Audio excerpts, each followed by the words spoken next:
Welcome to video 9 of the Safe Recovery Training Program. Gathering Information Part A. I'm Terry Haines. The objectives of this video are to understand the purpose of collecting information about patient background, leverage point, and falls history, and to learn some techniques to establish an effective environment for information gathering. The Safe Recovery Program, when providing education in a one-to-one manner at the patient bedside, is structured in this manner. And what I'm going to do with you over the next few videos is go through step by step each of the different components. The first section of this program is all about gathering information, followed by a section on providing information and joint problem solving.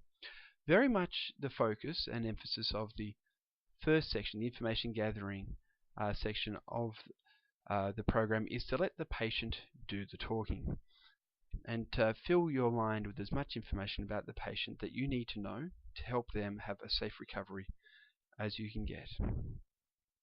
So the first step is to gather background information. The self-learning activity that hopefully you will have completed by now, self-learning activity 1, will have already taken you through these first few steps in terms of getting background information, identifying a leverage point, getting a bit of a falls history, and acknowledgement of the mobility approach of the patient. From your notes and or communication with staff members, make sure you always check the cognitive status of the patient that you're looking to provide the Safe Recovery Program to, bearing in mind that we should only be providing the Safe Recovery Program to patients who are cognitively intact. Find out their diagnosis and reason for admission to hospital, any notes on their current general health status, if they've had any recent falls and any details surrounding that, and also what their mobility prescription is. Then go and meet the patient, setting up the environment as you go. Make sure that you're identifying a location that you're going to be able to talk freely with the patient with some relatively quiet environment, so you don't have too much background ambient noise. It's often more convenient and time efficient to conduct the safe recovery sessions at a patient's bedside, and this will help you also this will help you have the patient describe exactly how they mobilize around their bedside. If the patient's being cared for, though, in a multi-bed room, this may limit their privacy and may make it difficult for you to hear each other. So you may need to move to a more quiet or secluded location with the patient. With the introduction and building a rapport with the patient, how you introduce yourself is very important. As I've previously mentioned, patients can have a bit of an us versus them mentality with hospital staff, which may be on the basis of previous negative experiences they've had with the hospital system. So you need to make sure that the patient perceives that you are on their side. And this is very important if later on you want to use the do it for me motivational approach that I'll be discussing later on. But yes, certainly having the patient perceive that you are on their side is very important. The people who do this best, in my experience, are real estate agents. People who are trying to sell your home. Yes, they will be able to convince you that they are on your side, trying to get that vendor, the person selling the home, to get the price down as low as possible. But you know in the background that actually their take-home pay relies entirely upon the price that they get for the house. So they want the price to be as high as possible, yet they will be able to make you believe that they are completely on your side when you interact with them.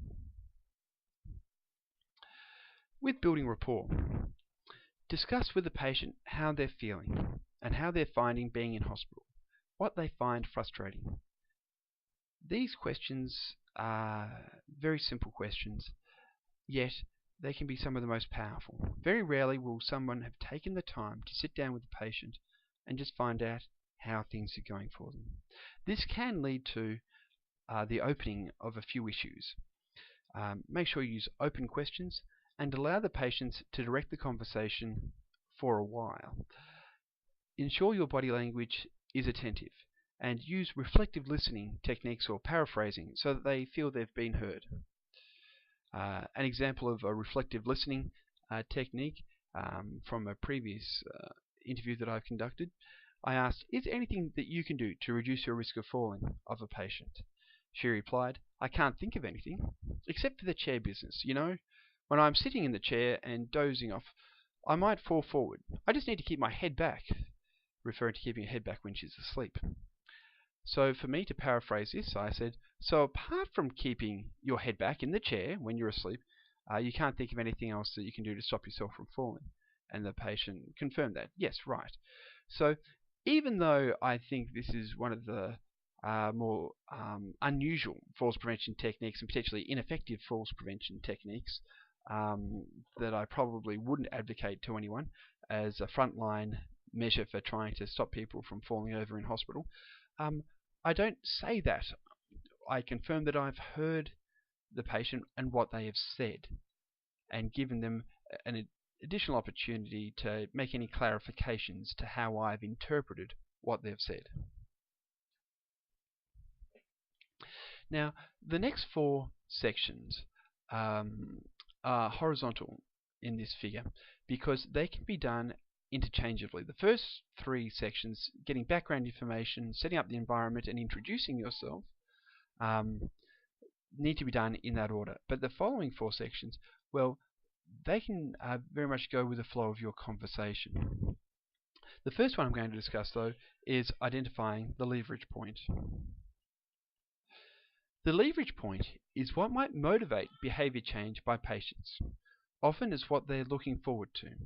Some common examples are getting home, getting out of hospital, being independent, looking after a spouse, a neighbour or pets, or going to social activities. In some research that I've recently conducted looking at depression in older adults after they've been discharged from hospital, I've actually found that being able to help others is something that really gives patients meaning in their lives in later life. And it's something that they often lose when they've been in hospital. So be on the lookout for that, being able to help others as being a leverage point. The leverage point is important because you're going to use it later on.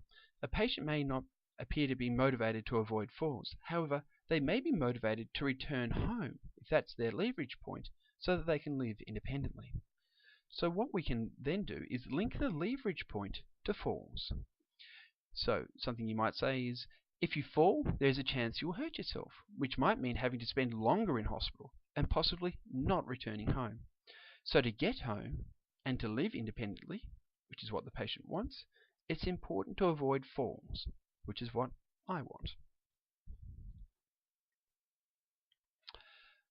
The next section is taking a falls history. Now, this might come up straight away after the discussion and introduction. If the patient's already had a fall, it might be one of the first things that they talk to you about. Strategies that patients will naturally follow to try and prevent falls will be geared towards preventing falls that they've had in the past. So if a patient has fallen, we need to know the circumstances around that fall and how the patient has perceived that fall to have taken place. So that way we'll be able to understand what they naturally will try and do in future to prevent falls.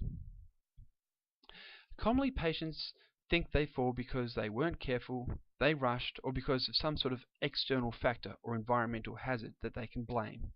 Consequently, the strategies they try to pursue to not fall are to be careful, to not rush, or to avoid a particular hazard. Rarely do patients identify factors beyond the here and now.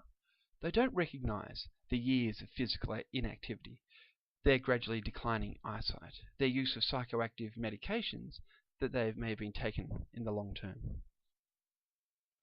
So we need to find out why, when, and how the patient fell from the patient's own perspective, including the role of external factors such as staff and or equipment. What you might need to do if the patient has had multiple falls, is try to establish a pattern with previous falls so that you can gain insights into what are possibly key causative factors.